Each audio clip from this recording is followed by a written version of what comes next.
नमस्कार दोस्तों। बुद्ध एक बार एक नगर से गुजर रहे थे। रास्ते में उन्होंने एक बच्चे को देखा जो अपने घर के आंगन में खेल रहा था और उसकी माँ कुछ काम कर रही थी। तभी उस बच्चे की माँ ने बुद्ध को देखा और बुद्ध को प्रणाम किया और कहती है, आप रुकिए बुद्ध, मैं आपके लिए कुछ लेकर आती हूँ, कृपया उसे स्वीकार करें।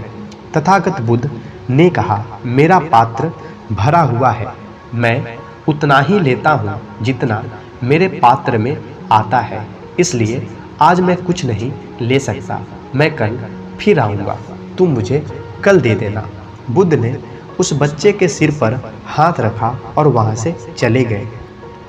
अगले दिन बुद्ध फिर उस स्त्री के घर आए। स्त्री बुद्ध को देख बेहद खुश हो जाती है और उन्हें एक पात्र में चावल भरकर देती है।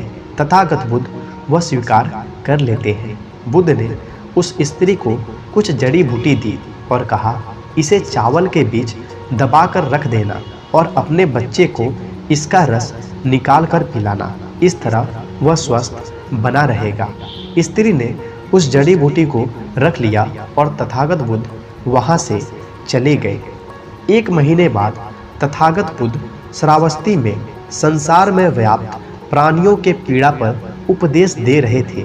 तभी उस सभा में एक स्त्री अपने बच्चे को अपने गले से लगाए बुद्ध के पास पहुंची और बच्चे को बुद्ध के चरणों में रखकर बोली, हे बुद्ध, मौत क्या होती है, उसकी वेदना क्या होती है, ये आप मुझसे पूछो।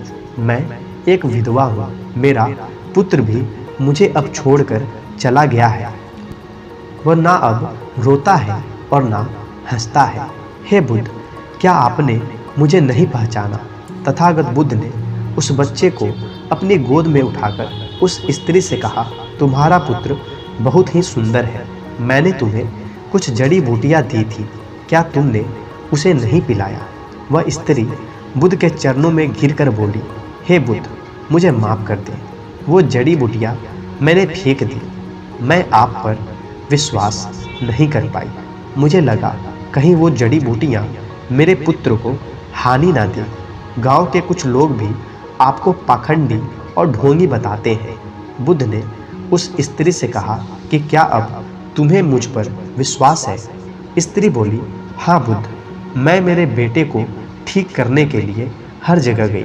तब किसी ने मुझे कहा कि आप बुद्ध के पास जाओ, वह सबकी समस्या को दूर करते हैं, तुम्हारी समस्या को भी जरूर दूर करेंगे। हे बुद्ध, आप मेरे बेटे को कृपया जीवित कर दें। बुद्ध ने स्त्री से कहा, जैसे जीवन सत्य है वैसे ही मृत्यु भी सत्य है, उसे स्वीकार करना चाहिए। स्त्री बोली, हे बुद्ध, आप मेरी वेदना नहीं समझ रहे हैं, मैं एक विधवा हूँ, मेरे जीने का इकलौता सहारा मेरा पुत्र था, अब वो भी मुझे छोड़कर चला गया, अब मैं किसके सहारे जीऊँगी? मुझे ज्ञान के बड़े उपदेश नहीं चाहिए, मुझे केवल मेरा पुत्र चाहिए। क्या आप उसे जीवित नहीं कर सकते? क्या आप मुझ पर रहम नहीं करेंगे? तथागत बुद्ध बोले, ठीक है, मैं तुम्हारे बेटे को अवश्य जीवित कर दूंगा, लेकिन उसके लिए तुम्हें सबसे पहले मेरा एक काम करना होगा। तुम्हें जाकर किसी भी एक घर से एक मुट्ठी भर पीली सरसों के दाने लाने हैं। वह स्त्री खुश होकर बोली, ठीक है बुद्ध, मैं अभी लेकर आती हूँ। बुद्ध ने कहा, रुको, तुम्हें ये सरसों के दाने किसी ऐसे घर से लाने हैं जहाँ किसी की भी मृत्यु ना हुई हो। वह स्त्री खुश होकर अपने आंसू पोंछकर बोलती है, हे बुद्ध, मैं अभी लेकर आती हूँ। वह अपने बेटे को लेकर दौड़ती हुई गांव की तरफ जाती है। वहां उसने एक घर का दरवाजा खटखटाया। गृह स्वामी बाहर आया। उस स्त्री ने उस गृह स्वामी से एक मुट्ठी पीले सरसों के दाने मांगे। उस स्वामी ने स्त्री को सरसों का दाना दिया। वह खुशी खुशी दाना लेकर जा रही थी कि तभी उसे याद आया कि बुद्ध ने ऐसे घर से दाने लाने के लिए कहा था जहाँ किसी की भी मृत्यु नहीं हुई होगी। स्त्री ने गृह स्वामी से पूछा, क्या तुम्हारे घर में किसी की मृत्यु हुई है? स्वामी ने कहा, हाँ, कुछ दिन पहले मेरे पिता की मृत्यु हुई थी। स्त्री ने दाने स्वामी को वापिस कर किसी दूसरे घर चली गई। वहाँ जाकर उसने एक आदमी से सरसों का दाना मांगा और पूछा कि क्या तुम्हारे घर में किसी की मृत्यु हुई है? आदमी ने कहा कि हाँ, आज से 10 साल पहले मेरा पूरा परिवार बाढ़ में बह गए। केवल मैं अकेले जीवित रह गया और मैं अब अकेले अपनी जिंदगी का बोझ ढो रहा हूँ। वह स्त्री वहाँ से अब दूसरे घर गई और वहाँ का दरवाज़ा खटखटाया।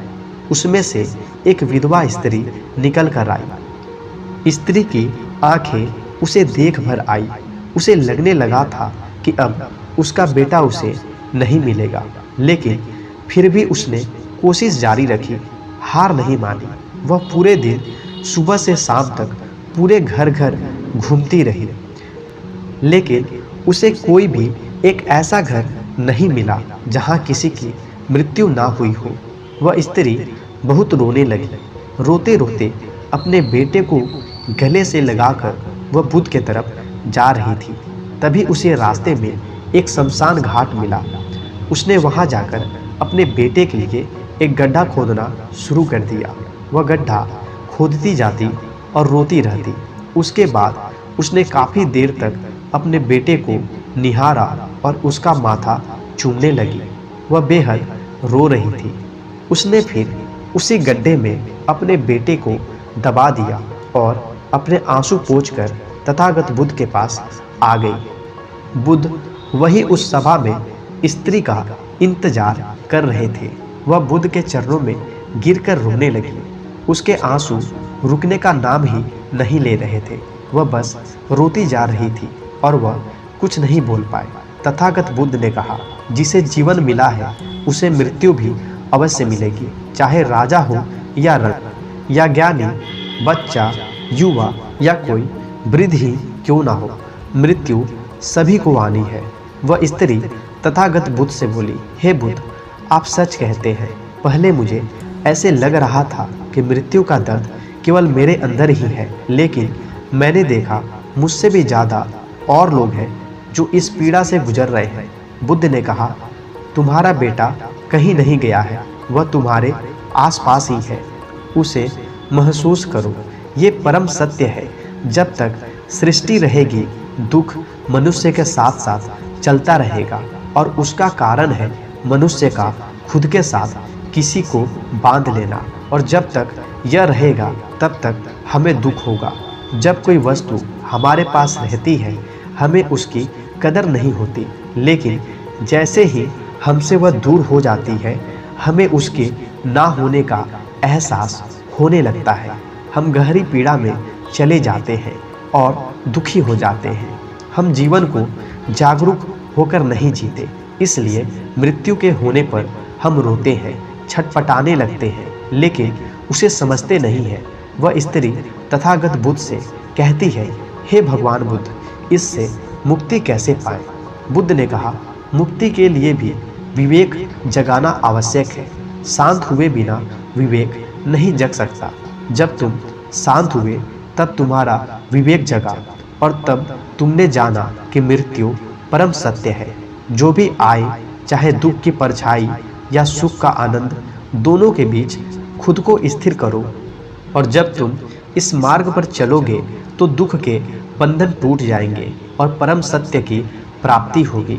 और जब तुम्हारा अंदर ये चेतना जगेगी तब तुम ये जान और समझ पाओगे कि जन्म और मृत्यु, मिलन और वियोग दो नहीं है, एक ही है।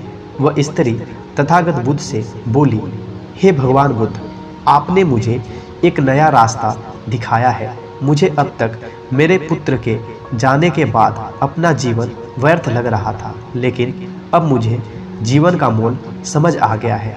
जो रास्ता आपने मुझे दिखाया है अब मैं उसी पर चलूँगी।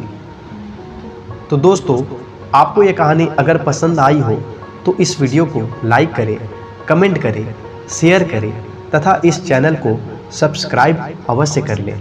धन्यवाद।